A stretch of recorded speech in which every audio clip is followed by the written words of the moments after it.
But there wouldn't be any horror in the little shop without a rapidly growing Audrey II. And to create the plant in all its stages, including lip-synced vocalizing, was the technical challenge for animatronics wizard Lyle Conway. By the time he was finished, he had gone through 15,000 handmade leaves, 2,000 feet of vine, and 11.5 miles of cable.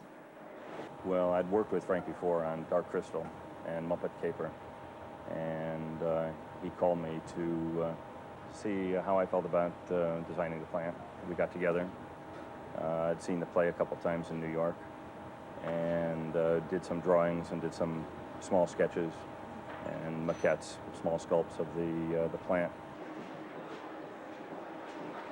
In designing the plant, we've kept in mind a combination of the best parts of mechanical and hand-operated movement.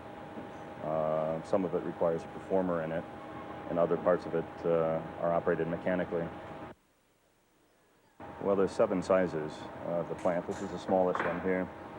And we sort of approached this one from the standpoint of a merchandising concept within the film, something that would be sweet and appealing to Seymour, something that he'd want to take home and be nice to. Conway's hardest challenge came as he created larger and larger versions of the plant, which still had to move with such realism that the plant would really seem alive, even to the plant's fellow actors. The plant, I think, thanks mostly to Frank and to all the people working in that department, the plant has taken on the characteristics of a human. And I feel sometimes when I'm working with the plant that I'm working with a really ugly guy, you know, some weird guy with a green head and a big mouth and that's made of rubber. It's the kind of concentration involved in acting, and as the character, treating him like a character makes me almost forget sometimes that it is an inanimate object, because he's so animated at the time that I'm working with him. When the take is over, I just kind of go, oh, you got it, and I walk away and go and get a scone or something, but the plant just kind of, it hangs there because 50 guys go away and, you know, have a tea break.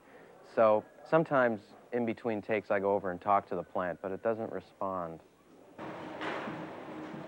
Well, I suppose the biggest technological breakthrough on the film is the mechanical vines. There's a lot more vine work in this one than the playhead.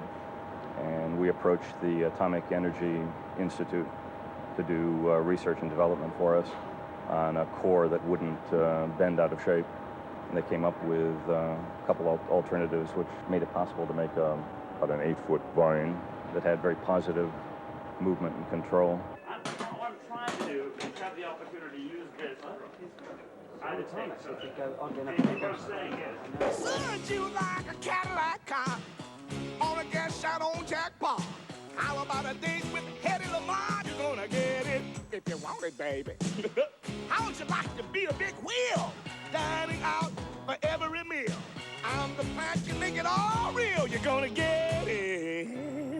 Hey, I'm your genie, I'm your friend, I'm your willing slave. Take a chance, feed me in. You know the kind of eats, the kind of red hot treats, the kind of sticky, licky sweets I crave. In many of the different phases that the plant is in, when I first start working with the plant, it's this big, and by the end, it's 15 feet tall, and there are 50 people operating it. You don't know what you're fucking with. You got no idea. You don't know what you're fucking with.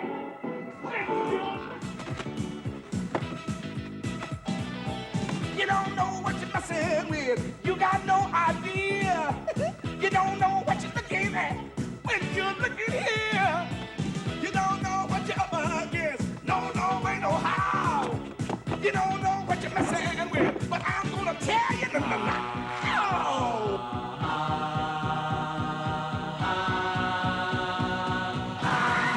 Get this straight, I'm just a mean green mother from outer space, and I'm bad. I'm just a mean green mother from outer space, and it looks like you've been had. I'm just a mean green mother from outer space, so get off my back, get out my face, 'cause I'm mean.